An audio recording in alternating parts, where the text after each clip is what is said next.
Good afternoon and welcome to the Sustainable Materials Management Webinar Series, a joint effort between the National Recycling Coalition and the Pennsylvania Recycling Markets Center.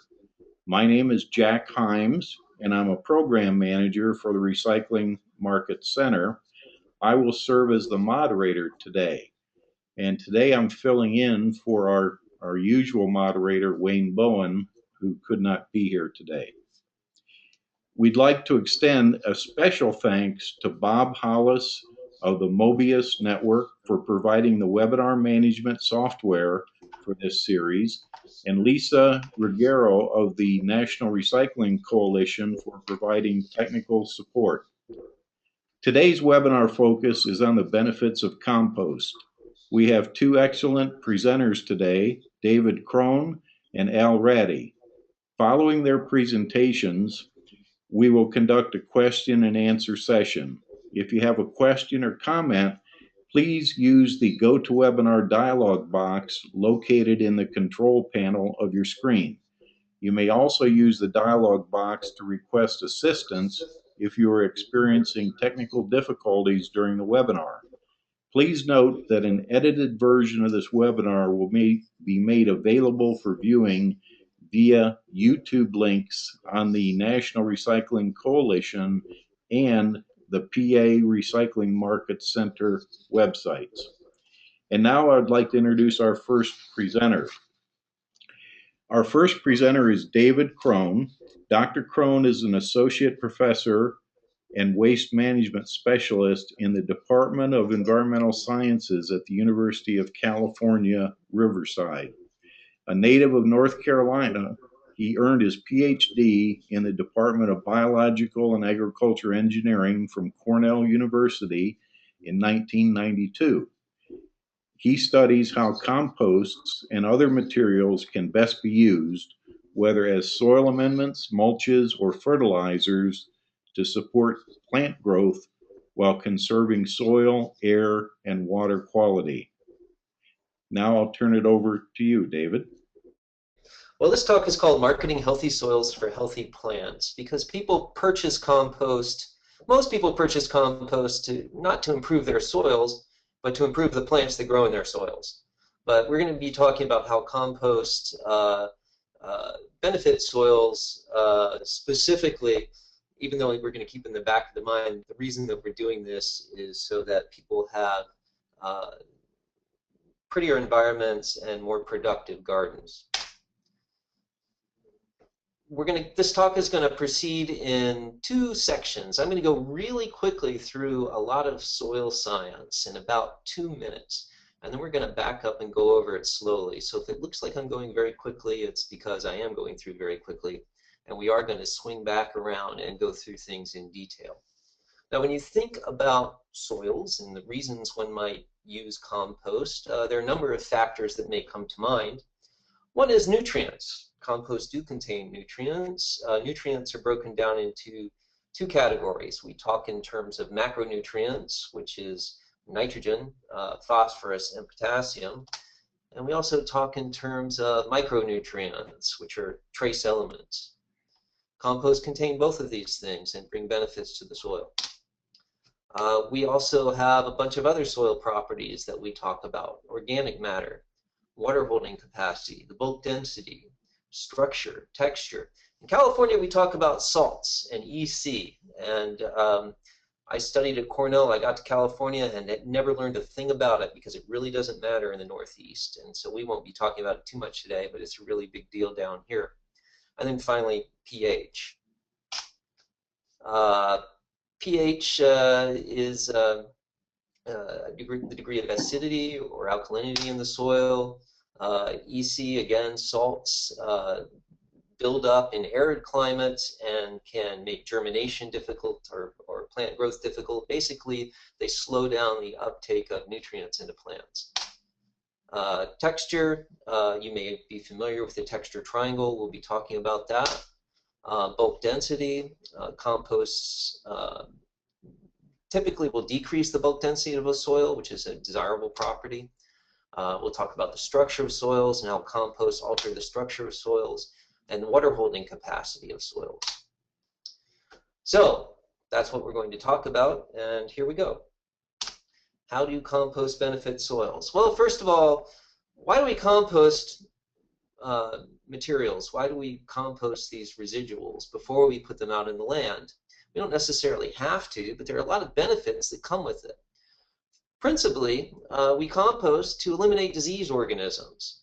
Now, when we talk about disease organisms, we typically think about human diseases, but animal diseases and plant diseases are also quite important out there, and composting helps to control both. We also compost because we want a stable and safe soil amendment. We want something that's not going to tie up nutrients. We want a slow release of nutrients. We don't want objectionable odors, and if you just grind material up and put it out there, as it decomposes, it will release odors, and that's not a desirable thing, particularly in a landscape environment. Phytotoxins.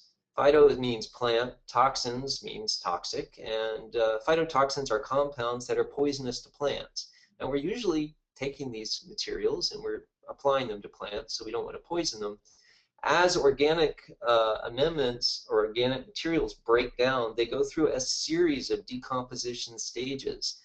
And during that process, there are toxic compounds that are created.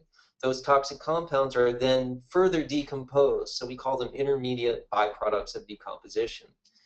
In a compost pile, all those intermediate byproducts of decomposition that may be phytotoxic are broken down in the pile. If you don't compost and you just put it out there in the environment, if you have sensitive plants, particularly young plants, they may not thrive because of those intermediate byproducts of decomposition. We also want to inactivate as many weeds as we can. We don't want to be taking materials, putting them out there, and spreading weeds around. So these are the reasons that we compost. Now, I'm going to talk briefly about the compost process. Composting has two stages. There's the active composting stage. That's when everything is hot, the pile is cooking away. During the compost process, the composter is maintaining the pile so that it's optimal for biological activity, microbiological activity. They're maintaining good moisture, good oxygen conditions so that those microbes can go crazy. And they grow and they grow, and as they grow, they give off heat. You've all sat in a room with a lot of people in the room, and the room heats up because living organisms give off heat. Well, microbes give off heat too, and so that heat given off by the microbes actually raises the temperature of the pile, and that increase in temperature does two things principally. It accelerates decomposition because as temperatures rise, things break down more quickly. That's why you put your lunch in the refrigerator and you don't leave it out in the sun. Your lunch breaks down in the sun, it's preserved in the refrigerator. In this case, we want things to break down, so we like things to be nice and warm so that they break down quickly. Also, those high temperatures in the compost pile eliminate those disease organisms. So that's very, very desirable. So the microbes are going crazy. There's a huge party going on in the pile. The microbes are reproducing. There's a lot of food there. What happens in a party? There's drinks spilled. There's half-eaten birthday cake left around. There's a lot of activity in the pile. There's half-eaten compounds there. That half-eaten birthday cake may be phytotoxic, and so we need to clean up. And the way we clean up is with curing. And there's a curing phase to composting, in which the composter just lets the material sit. Those intermediate byproducts of decomposition are further decomposed. Those intermediate byproducts of decomposition also have odors associated with them. Again, they can be phytotoxic. So during the curing phase, we eliminate those odors, we eliminate those phytotoxins, we make sure that the nutrients that are in the pile are going to be available. All right, so compost. We're recycling material. That means we need to find a market for it. What are we marketing when we market compost? Well, we're marketing organic matter. And this is a map of the United States, and it shows where there's a lot of organic matter and where there's not much. You can see I'm down here, by the way. Not a lot of organic matter in our soils because they're nice and warm and everything is broken down. If you go to Pennsylvania, you have more organic matter, which is terrific, But if you're marketing to an area where there's been some construction damage, or you just want to generally improve the tilth of a soil, compost is always a good idea. There's some construction damage. So why does organic matter matter? Organic matter is decomposed living materials. So things that used to be alive that are breaking down or have broken down, that's organic matter. And it is the foundation of the ecology in the soil. That decomposing organic matter serves as food for fungi, protozoa, bacteria that then feed higher organisms such as nematodes, which are little tiny worms, and then insects, and then animals. But they're all deriving their food ultimately from this decomposing organic matter. And think about it. These microbes that are existing in the soil, they need that organic matter to live. So it's not a coincidence that they will transform the soil so that it's more productive.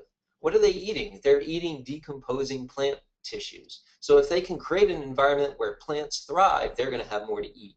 So it is actually the activity of the microbes that are in the soil in response to the organic matter that improves the soil. It's not the addition of the compost itself, it's that ecology that results after you apply the compost that makes the difference to the soil. And principally, the principal thing that you're adding when you add organic matter is carbon. The organic term refers to carbon when you talk about chemistry. So you're adding carbon to the soil, which is the source of energy for the microbes. Okay, they're breaking down that carbon to get energy. They take the carbon in organic forms and they convert it to carbon dioxide, which is the same thing that we do when we eat. However, not all forms of carbon are equally available. So we have different kinds of materials that are in compost, or different kinds of materials that may be considered for organic amendments. They're going to behave differently in the soil. Those categories are sugars and starches, which are quite available, fats, waxes, and proteins, which are still pretty available, cellulose and lignin. I'm going to talk about each of those briefly in a minute. Bacteria are responsible for most of the activity in the soil. They're small and they're very, very efficient. They have high surface to volume ratios, which means they can move nutrients in and out very, very, very quickly. There are two principal categories that we think about when we talk about compost. At ambient temperatures, and I'm using Celsius here, but say up to about 90s into the 90s, low hundreds, we have mesophiles. Mesophiles are bacteria or microorganisms that thrive under ambient conditions. In a compost pile, we have thermophiles. These are organisms that are about 130 degrees or so that they prefer, and they grow much more quickly. And in a compost pile, they are going to predominate the microbial population. But what happens when you put them into the soil? Well, once you take a compost and you put it into the soil, really the microbes that are going to predominate are going to be the mesophiles again, because you're putting it into an environment, a soil environment, not a compost environment. So a lot of people, they think about, well, all those microbes in the compost, we put it in the soil, that's what improves the soil. It's not really true. What you're doing is you're giving the microbes that are already in the soil the food that they need and the environment that they need to grow and reproduce very, very well. The compost microorganisms are really evolved for the compost pile environment. Starches. Well, starches, you think what? Baked potatoes, starches, that's really what we're talking about. These are compounds created by plants for intermediate energy storage. They're carbohydrates, and if you ever wondered where the term carbohydrate comes from, it's because they have this kind of a chemical signature. It's an H2O, which is water with a carbon snagged onto it, and it's a whole chain of them, structured in straight lines, and they're really metabolized quickly by microbes, and they're decomposed during composting relatively quickly.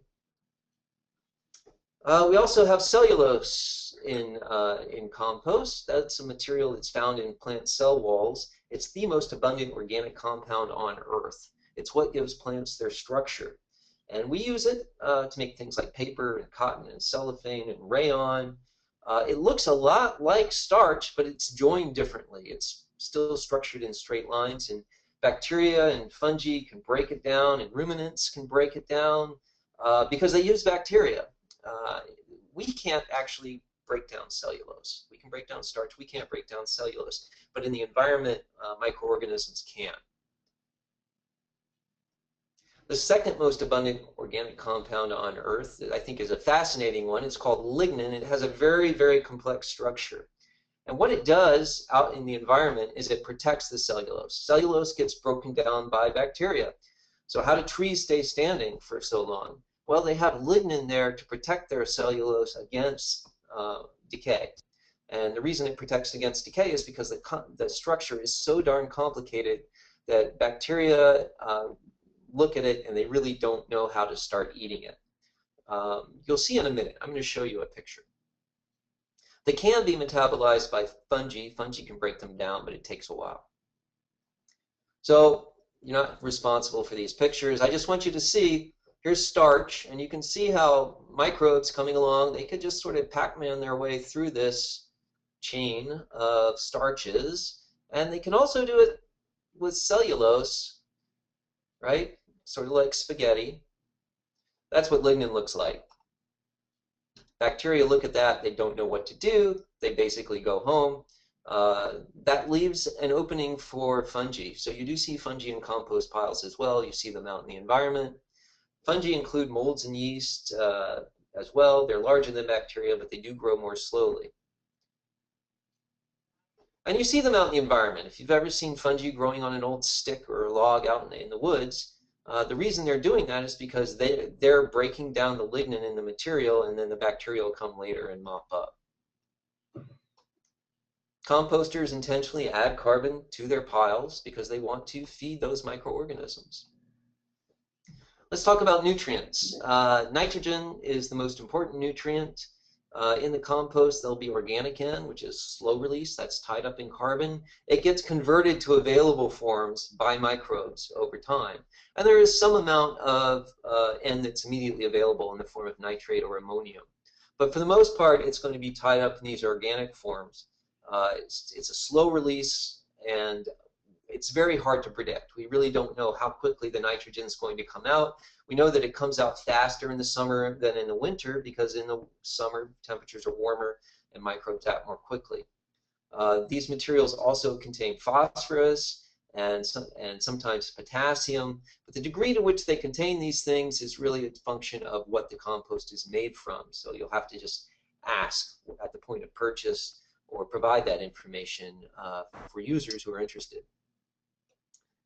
And composters supply nitrogen to their piles as well. This is a lovely organic farm where they had some beautiful watermelon that I guess was a little bit too ripe, and they're putting it into the piles. Nitrogen is a vital nutrient for both microbes and plants. Out in the environment, microbes are better than plants for accumulating nitrogen. So what happens is if you have a lot of microbial activity out there, they want to grow. Microbes want to grow, and they'll compete with the plants for the nitrogen. And they'll tie it up in a process called immobilization. It's a temporary process, but it's real. So if you have a material that's got a lot of carbon available and not very much nitrogen, you may see a temporary tie-up of nitrogen. That's something you're less likely to see with the compost. It would be unusual with the compost, which has already had that readily available carbon broken down during the composting process.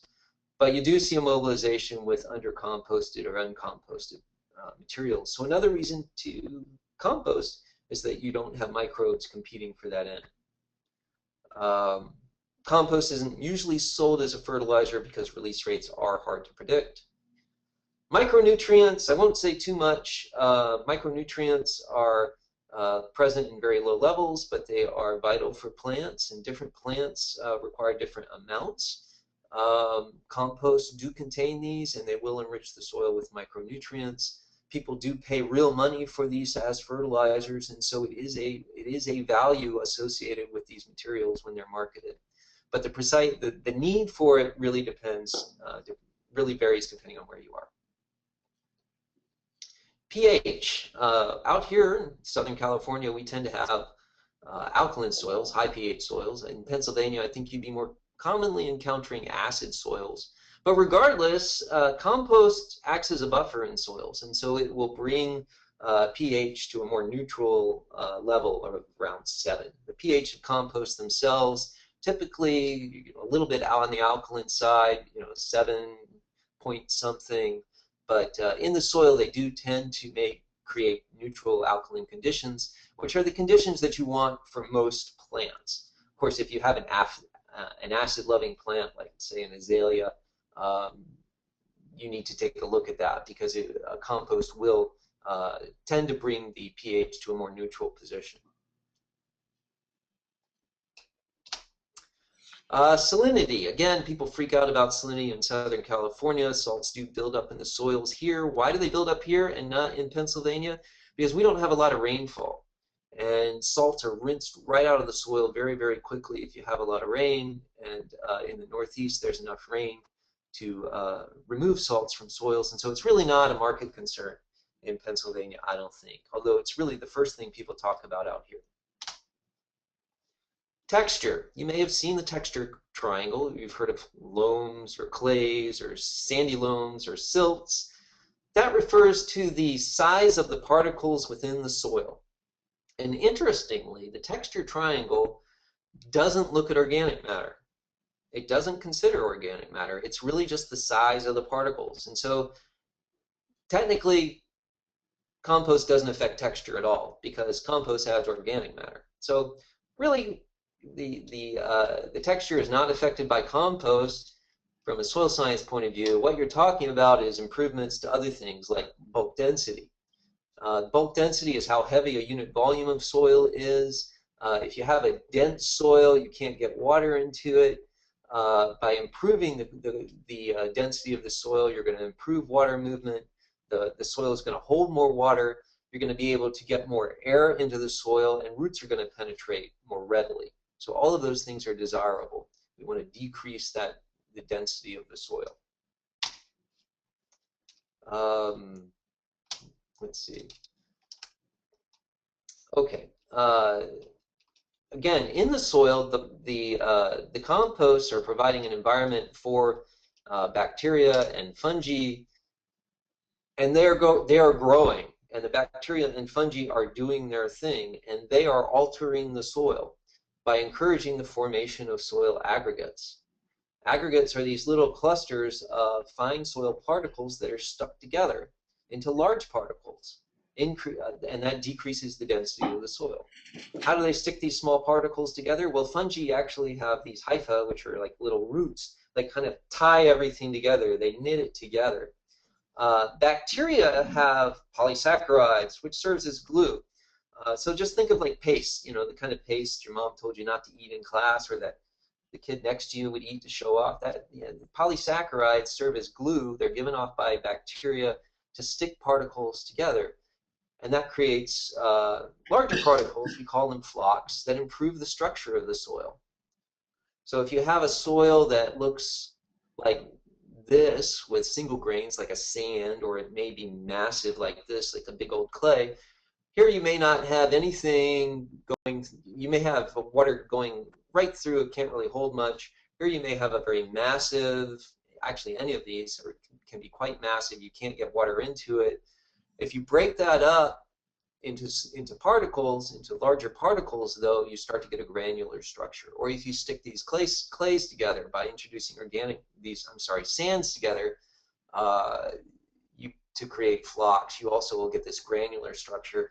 And the granular structure transmits and holds water much better. So when we add compost, we're encouraging the formation of a granular soil structure.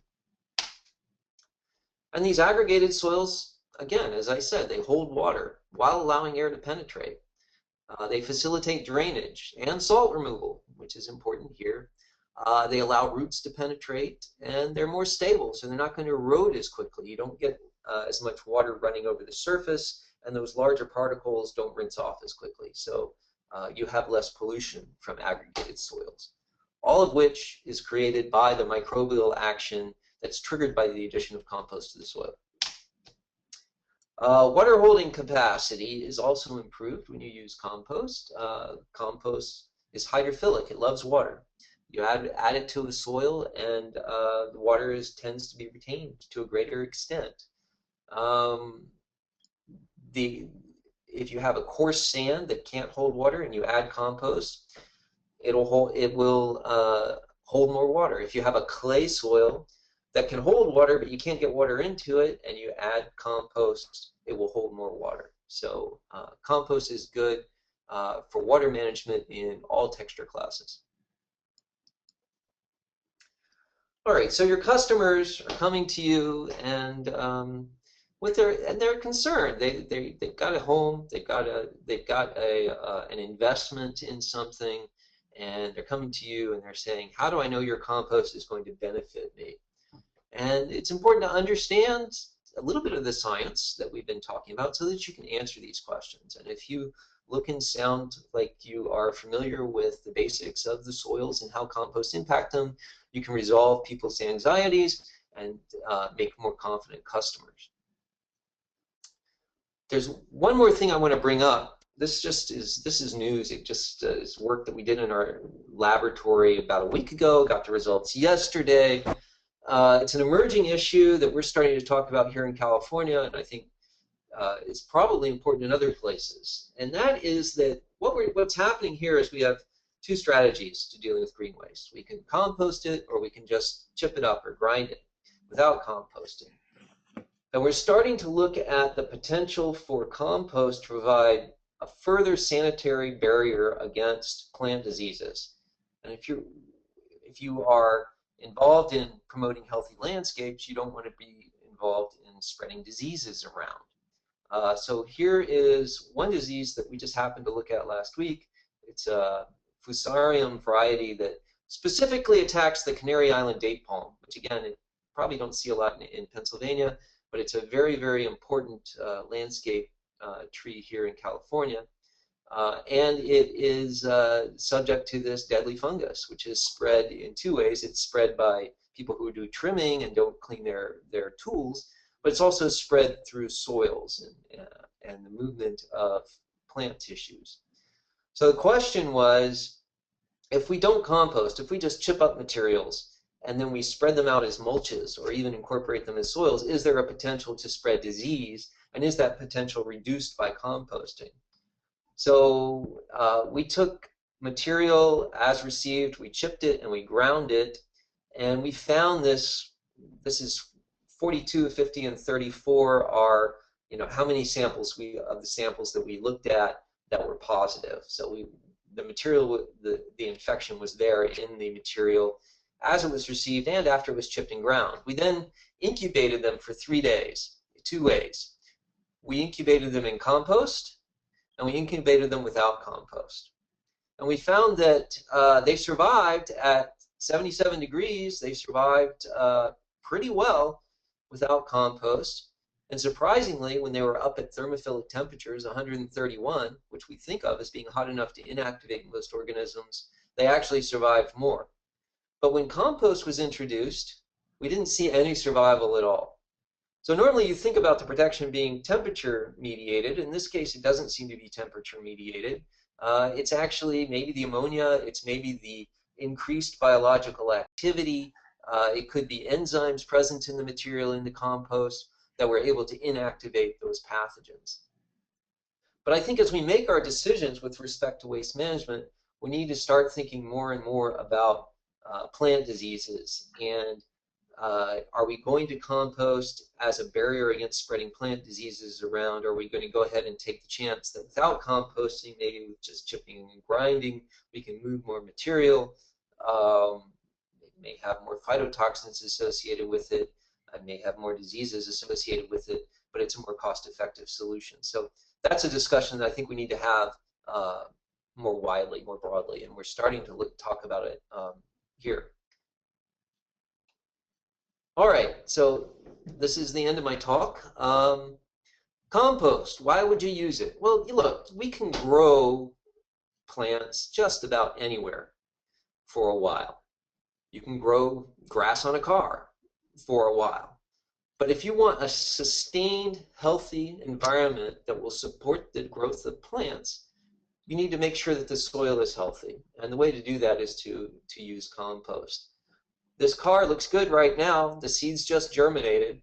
But if you come back in a few months or certainly a year, there's going to be quite a bit of spottiness on that car. I don't think very much of it will be left. On the other hand, if you have a huge compost base there, a nice healthy soil, we can grow plants just about anywhere. So anyway, it's been a pleasure talking to you, and I think I'll be taking some questions later. Okay, thank you, David. That was a very good presentation, and I'm sure it will generate some questions. And to remind the audience, we're going to hold the questions till after the next presenter, and then take all the questions in whatever time remains in the webinar.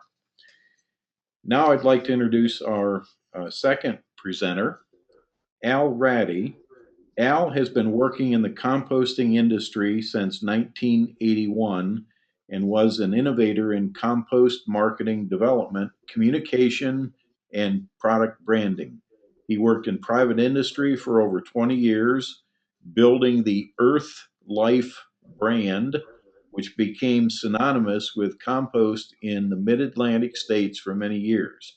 He has managed either directly or as a subcontractor the U.S. Composting Council's STA program since 2001. And now I will hand the program over to Al. Thank you very much, Jack, and thank you, David, for an excellent presentation. I always learn something new when I listen to you, and these couple of sentences here perhaps encapsulate in a layman's way some of the things that David talked about, that composting is recycling. It is taking organic materials that were being thrown in a landfill or an incinerator, being wasted, regenerating them into a product that regenerates the soil and regenerates the earth. So what I'll talk about here over the next few minutes will be, what do we do with this stuff? David just presented an excellent talk on the wonderfulness of compost and all of the benefits that it imparts to the soil, but now we need to know what we do with it and how we use it, and that's what we'll focus on, as well as the U.S. Composting Council Seal of Testing Assurance Program, which is the only national compost standards and certification program. And our Compost Nature's Way to Grow slogan, hopefully you'll be seeing that pretty frequently as you travel from garden centers and nurseries, pick up newspapers and see websites as more and more folks begin to use this and make it a saying that we're all familiar with. Now, typically I'll ask for a show of hands as far as who knows that there is a United States Composting Council. And depending on the audience, sometimes I'll get a few hands, sometimes I'll get a bunch of hands, and other times I'll get no hands. But we've been around for a long time. We were established back in 1990. We are a national nonprofit educational organization trying to advance composting, professional composting, and promote the use of compost to enhance soils, provide economic and environmental benefits to members and to society. So we have a great website. You'll be seeing this throughout the presentation. Again, we're nonprofit. Most of the stuff on there is free, so I'd encourage you to visit us at compostingcouncil.org and find out about all things related to compost. Well, David covered the benefits thoroughly and excellent fashion. But there are third-party impartial organizations that are saying the same thing. So it's not just the U.S. Composting Council. It's not just David Crone from the University of California or Frank Gowen from the University of Maryland. This is right off of the EPA website, the benefits of compost, and pretty much what David covered in his presentation. We can help reduce or eliminate chemical fertilizer. We can promote higher yields of crops, facilitate reforestation and other growth. Cost effectively remediate soils contaminated by hazardous waste. Compost has been found to remove pollutants like oil, grease, heavy metals from stormwater runoff. We can capture and destroy over 99% of VOCs in contaminated air, and we can do all this at a whole lot less cost than using conventional methods. Now, it's okay for the EPA to say this.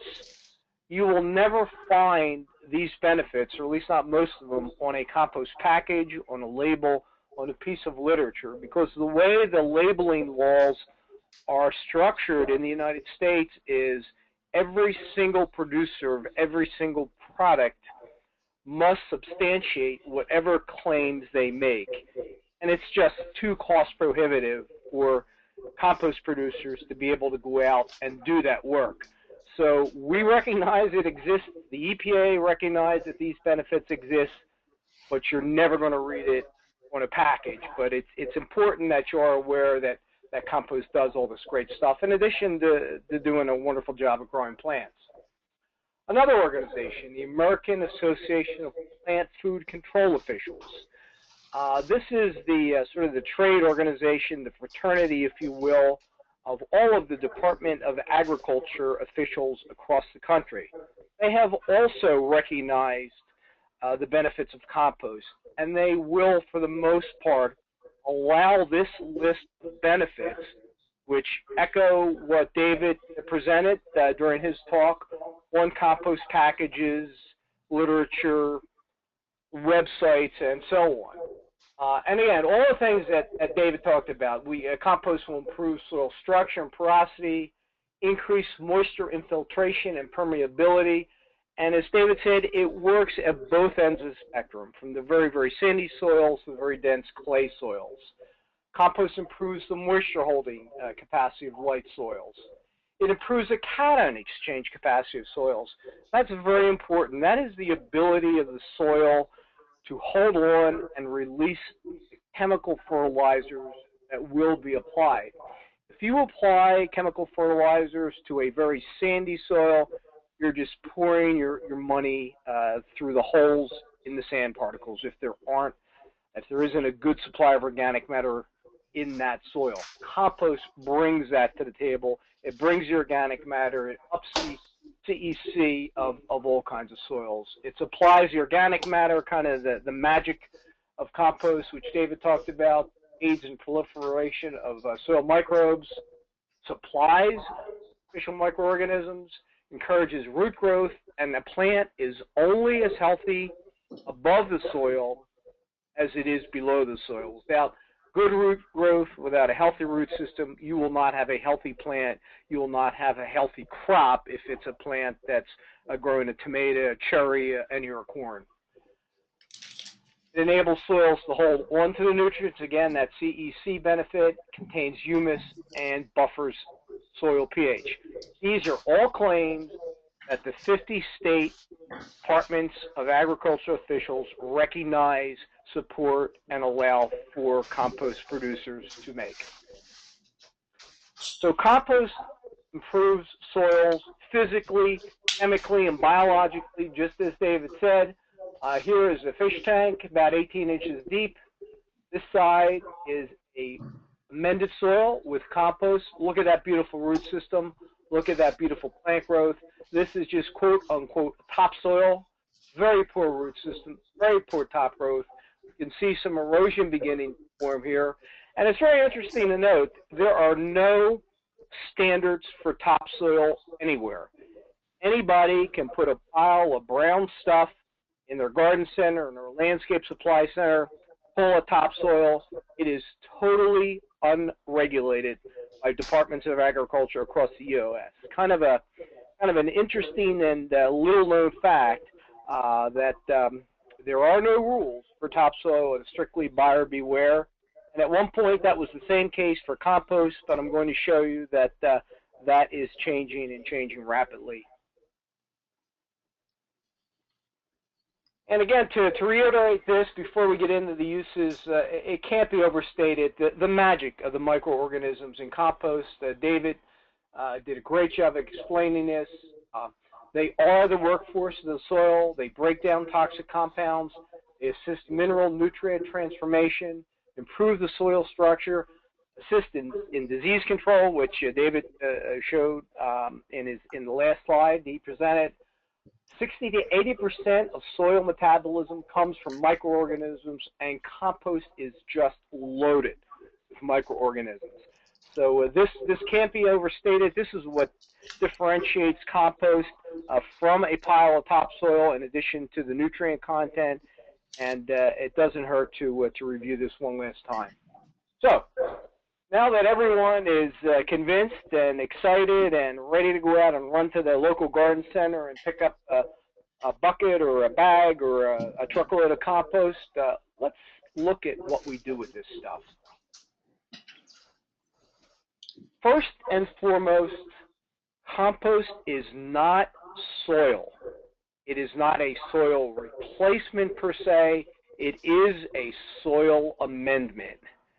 You will buy your compost, you will make your compost, and you will add it to the existing site soil, and you will transform that site soil.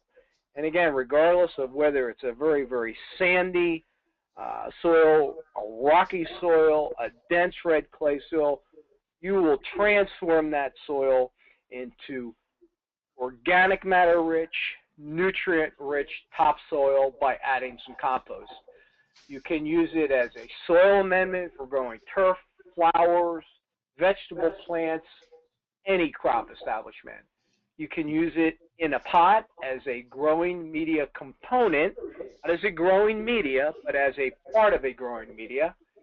It works wonderfully in a coarse state as a surface mulch for erosion control and for aesthetics. We'll talk a little bit more about that later on. It's great to make a topsoil as a blended product. Great soil amendment for planting beds, for marginal soils where you can't get out there and incorporate large areas. It's wonderful as a backfill mix. And one of the newer uses, we're seeing it being used in rooftop planting gardens for all the reasons that Dave talked about, and I touched on. All the benefits of compost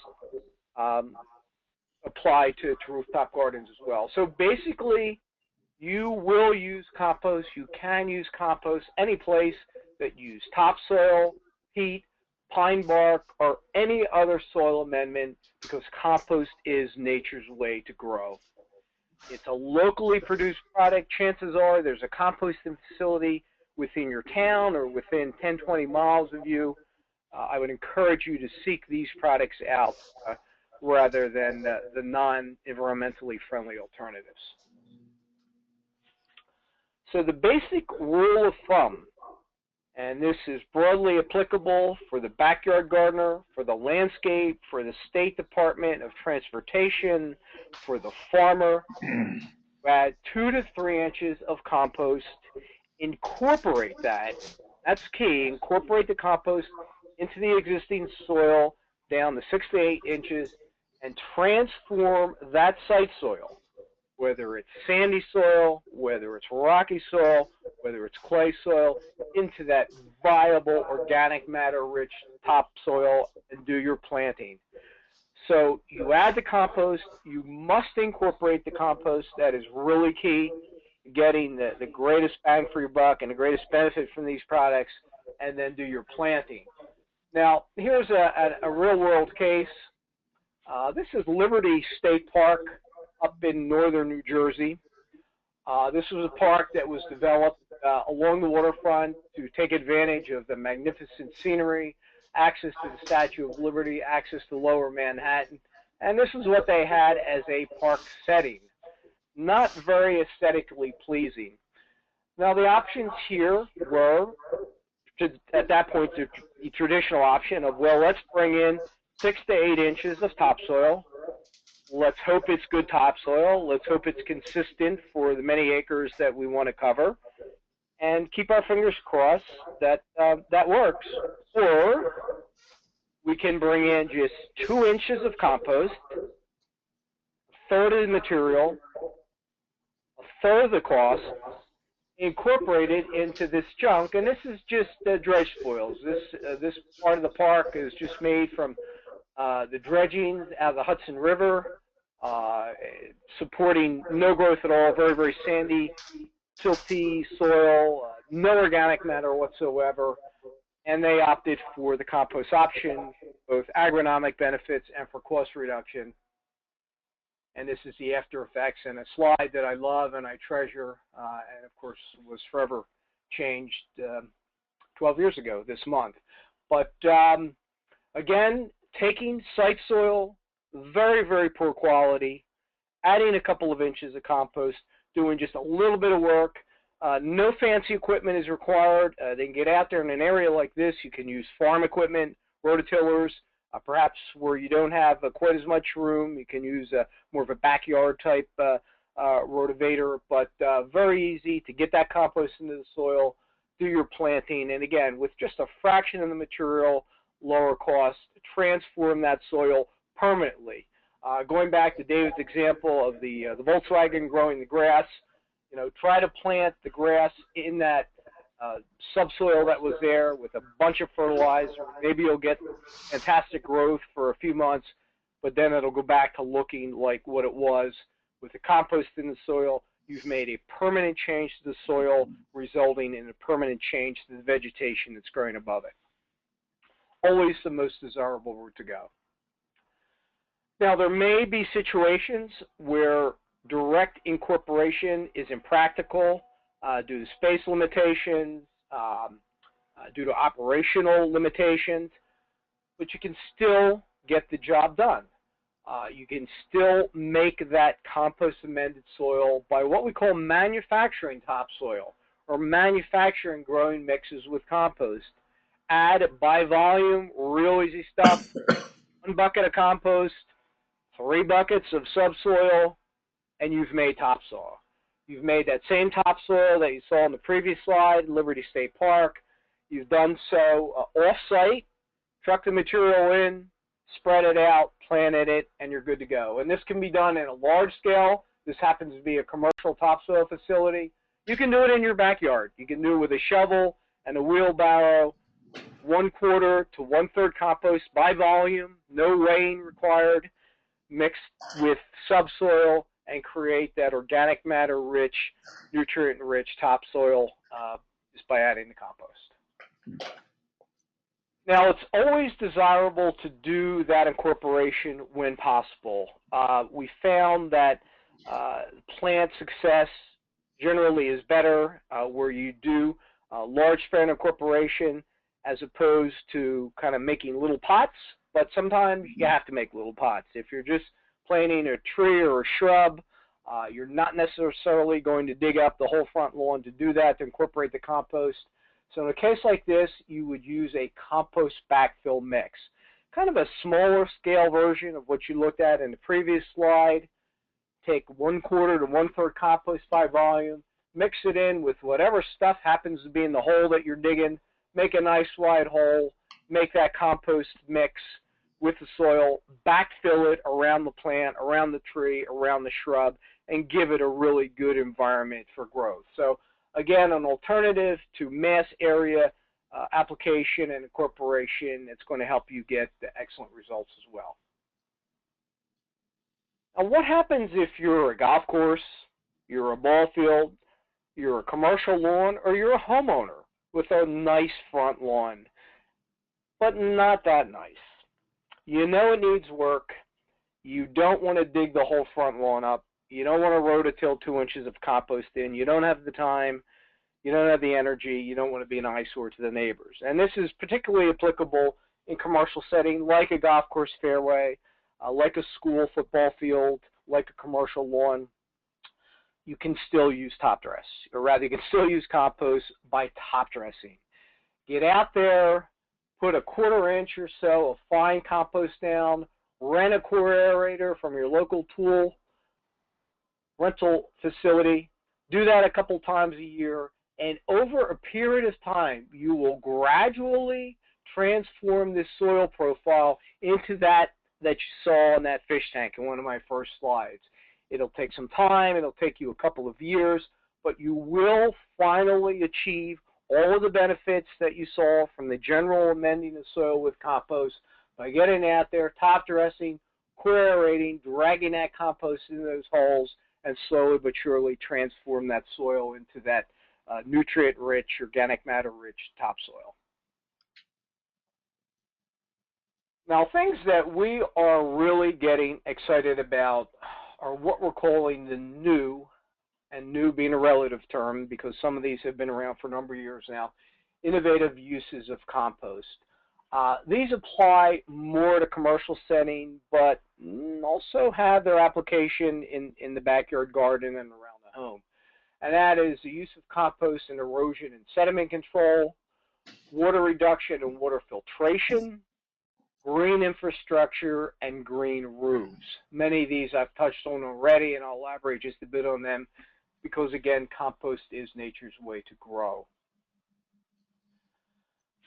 AASHTO is the American Association of State Highway Transportation Officials. They have created specifications for the use of compost in erosion and sediment control for the very reasons that I touched on earlier. Compost does a superlative job of filtering stormwater. It holds soil in place, and they have specifications for compost as a berm. You've all seen the filter fences, the fabric filter fences around construction projects. You've all seen them knocked down. You've all seen them doing a poor job. Guess what? They can now be replaced, and there is a national specification for replacing them with a couple of feet of a coarser grade compost. The compost stays in place. The silt fence doesn't have to be torn up, taken to a landfill and disposed of. Once the compost has done its job, it's just bladed into the landscape as a top dress, and you've actually derived a couple of different benefits from using dirty water in, clean water out. Same thing on as a compost blanket. Put a couple of inches down. Coarser compost knits together marvelously. It stays in place. It holds the slope, and it does all kinds of wonderful things, and we'll talk a little bit about that. Some research out of Ohio State for compost use as a soil erosion and sediment control product. Runoff from compost-treated areas during a very high-intensity storm, 4 inches of rain an hour, that is a lot of rain, was significantly less with compost use than conventionally treated areas. Runoff from compost-treated areas was delayed by an average of half an hour or more. Compost does this even when there's no vegetation. And that's really an amazing thing. Permanent erosion control is achieved through the establishment of vegetation. Iowa State, other entities, practical applications have found that compost achieves the same result even when nothing's growing. It's just a marvelous product. This has now become the largest use of compost in the United States. Departments of Transportation are using compost for erosion and sediment control far more than they are for growing plants. Total nutrients and metals in the compost-treated areas were significantly less than in topsoil-treated areas. We talked about this earlier. Compost's ability to act as absorbent and a filtration agent. Compost-treated areas produce as much cover crop per acre with less weed growth than conventionally treated areas. And if you want to learn a lot more about this, here's a great website. Lots of information for those of you interested in compost use for sediment and erosion control. We're seeing other agencies begin to specify compost for all the reasons that we talked about and more. The U.S. Green Building Council has a program called LEED, which awards points for sustainable facilities, sustainable buildings. The American Society of Landscape Architects has a program called the Sustainable Sites Initiative, which is the same kind of concept, only applied to landscapes. They both have many, many references to compost, and they both offer what they have a point system, each program that awards points for doing different parts of the project. And this slide, which is intentionally very, very busy, gives you a sense of where compost surfaces in each one of these national programs.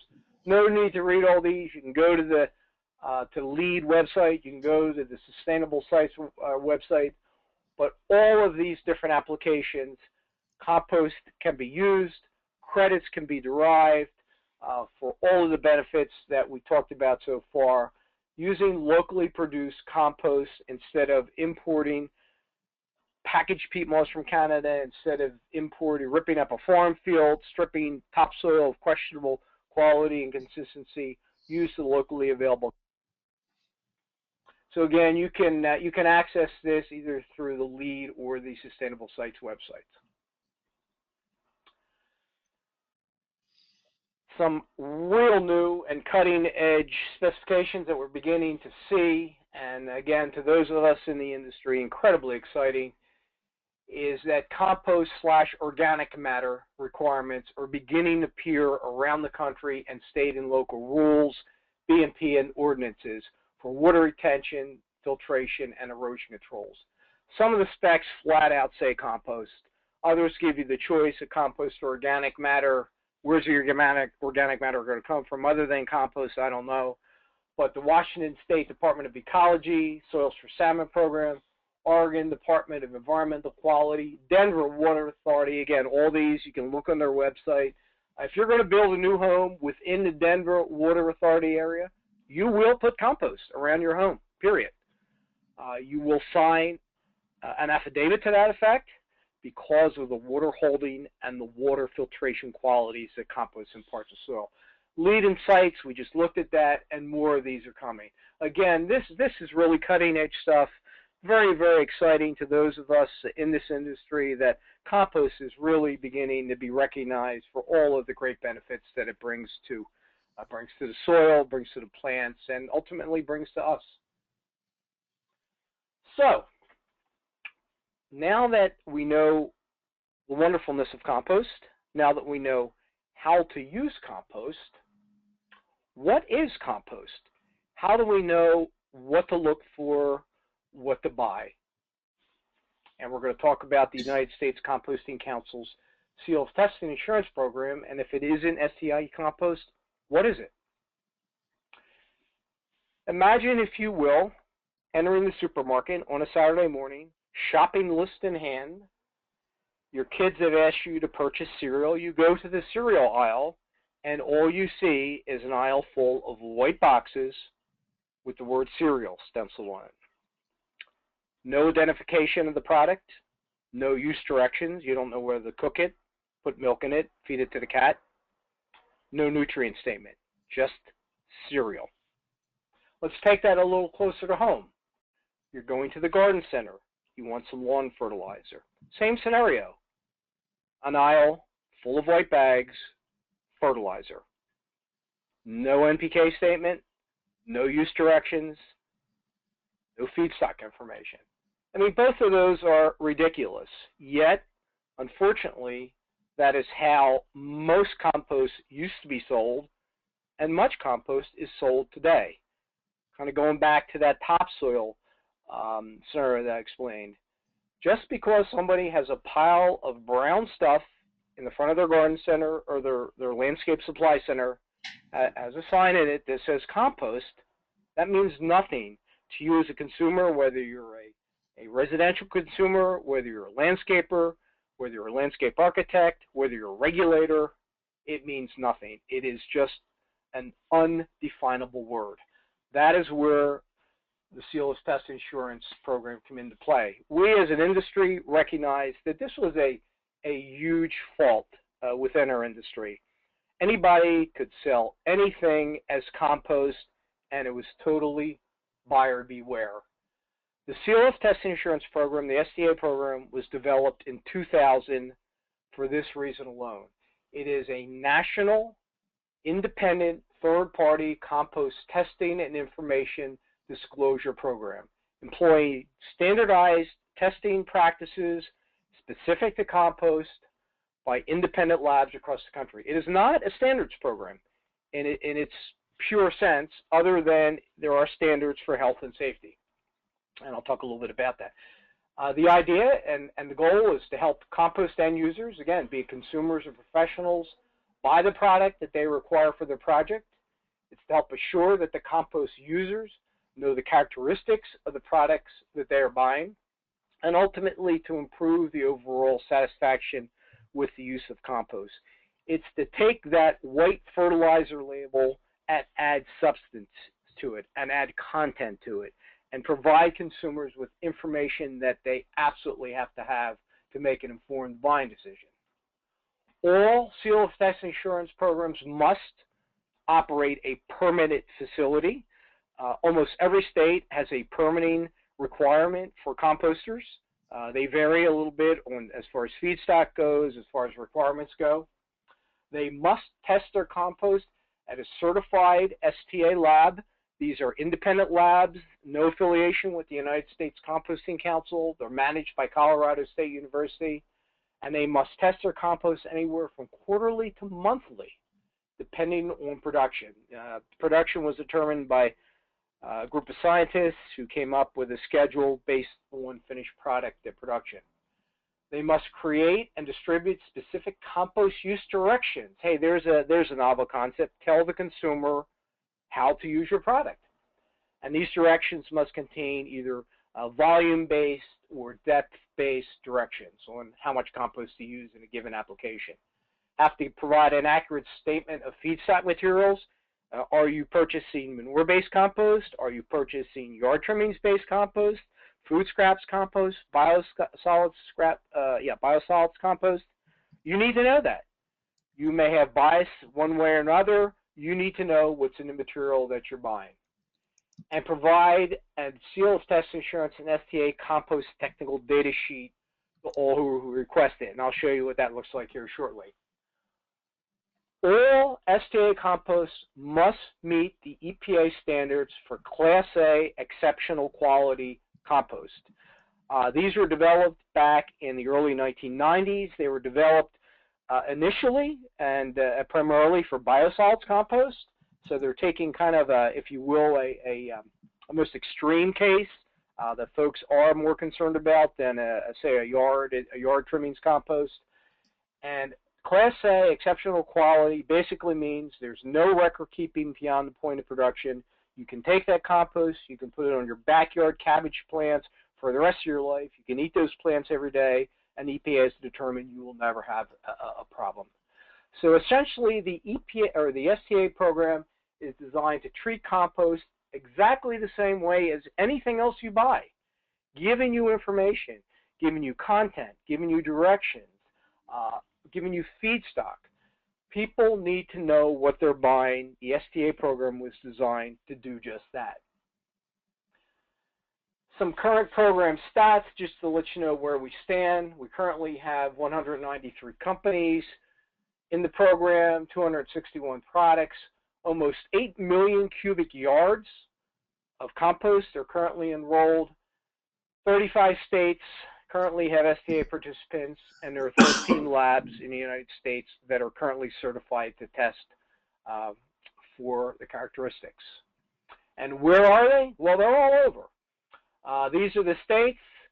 Interestingly enough, the states with the asterisk next to their names, next to their abbreviations, are states where a state agency requires that the compost producer participate in the STA program for all the reasons that I just mentioned in order to sell their product, in order for a Department of Transportation to buy their product.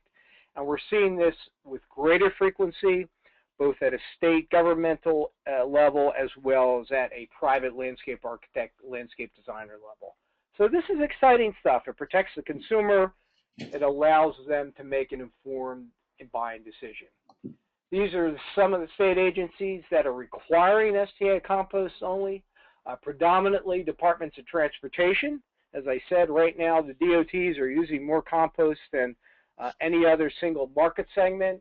And we also have a number now of state regulatory agencies that are beginning to require that compost be tested. And that compost be tested in this program, which again is the only national compost testing program in the United States. And this is what the Compost Technical Data Report looks like. The STA Compost Producers test for a handful of nutrients, a variety of agronomic characteristics, moisture, organic matter content, pH, salts, particle size, the two very specific compost tests, which I'll talk a little bit about, stability and maturity. There's those EPA pathogen tests and the EPA metals test. Again, in order to be in this program, they must pass, they must meet the Class A exceptional quality product standards. Now, in addition to the testing, they must provide very specific compost use directions. These can be provided right on the form, or they can be provided with a supplemental piece of literature, and what's in the compost. In this case, yard trimmings and food byproducts. Now let's return to the front of the form, stability and maturity. Stability is how active is the compost. Compost is a living, breathing product. And you don't want super active compost typically for most application. You want compost that's settled down, that's not spinning out a lot of CO2, that's relatively stable. Let's move on to the next test. Everything else can be great, but if the maturity indicator is not great, and we're looking for numbers similar to what you're seeing here, at least 85% or above, you have to question the compost. What we do in the maturity test is the labs actually germinate seeds in the first part of the test compared to an inert control, and then they actually grow the seedlings out, again, compared to an inert control. So everything else can read wonderfully, but if that compost isn't germinating seeds, if that compost isn't growing seedlings, you really need to question, is that the compost that you're looking for? Again, the only place you're going to find that data is in this Compost Technical Data Sheet, which is associated with the SCA program. Now, one of the this one's a little blurry, I apologize for that. We've talked about nutrients quite a bit in both David's presentation and in mine. Unfortunately, state departments of agriculture have real specific rules about making nutrient claims. So you're not going to see a lot of composters make those nutrient claims because the registration process, the reporting process, and the variability within a compost pile is such that it's not necessarily the best business decision. So they will get 2 compost technical data reports from the SCA lab, either one with nutrients or one without nutrients, because they can register the products, the compost, as a soil amendment, making no nutrient claims, perfectly legal, perfectly valid with state departments of agriculture, and this is the report you would get. All those other tests are there, health and safety tests, pathogens and metals, stability, maturity, all the agronomic characteristics. The only thing not there are the nutrients. Next, evolution. The Cellulose Test and Assurance Program is a data program. It's great for professionals. It's great for engineers, landscape architects, landscape designers, landscapers, homeowners with a higher level of knowledge than kind of maybe the average backyard gardener. We recognized this just a couple of years ago and took the STA program to the next step, which is the Consumer Compost Use Program, where we link STA data to homeowner uses. So the consumer can just go into a garden center, look for these easily identified icons on the package, on the literature, on the website, and know that the compost is suitable for these various applications. All ties back to that STA data. Compost still has to come from an STA facility, but this just makes it a whole lot easier for folks who don't have the time, the wherewithal, the knowledge to equate themselves with all the various specifics on that Compost Technical Data Report. The STA program itself is now 13 years old. Again, 261 products in the program. It is a test methodology program. The Compost Technical Data Sheet gives you the information, but most of this information is foreign to the consumer. So there was no simple, easy way to identify a label prior to the Compost Consumer Use Program development. So again, now all the consumer has to do, look for those icons, look for those labels, and makes it very, very easy. They are still all science-based recommendations. Everything that is reported, the Consumer Compost Use Program was all based on 13 years of SCA data, 20 some odd years of compost research, and all checked against it. Now let's look at, and again, everything done third party by Colorado State. Very busy slide, but to give you a sense, we looked at 670 compost samples, and we've done this every year. This happens to be from 2011. And this is the data that those 780 samples produced. These are the consumer use standards that tie into those icons that I presented earlier, and you find that the mean averages right on board with the use standards that were developed. So the significance of this is these standards are all science-based. They've all been well vetted by both practical laboratory testing and university research. And much like the STA program, you'll get a compost card, a rack card, if you will. One side will show the analysis from the SVA sheet. The back side will show the application, the feedstock information, everything that a person or consumer needs to make an informed buying decision. From the EPA website, help homeowners ensure that they get the right product for the right use is the U.S. Composting Council's Consumer Compost Use Program. Identifying the 3 most common homeowner uses: planting trees and shrubs, flower and vegetable gardens, and lawns. This isn't the U.S. Composting Council. This isn't Dr. Crone. This isn't a private composter. This is what the EPA has to say. So with that, I'll end with a commercial message. We do have a magnificent annual conference. This year will be in Oakland, California, January 26th through 29th. You can find out a whole lot more about that or register if you're so inclined and want to know everything and anything there is to know about making compost or using compost. This is a place to be. This is my email address. If anybody wants to reach out to me directly, please feel free to do it. It's my job to help answer any questions you might have. Again, we're a free resource. We're a national nonprofit. Please feel free to contact me if I can be of any assistance. And with that, I will turn the program back over to Jack. Well, thank you, Al. That was a very interesting presentation and very thorough. And I think both presentations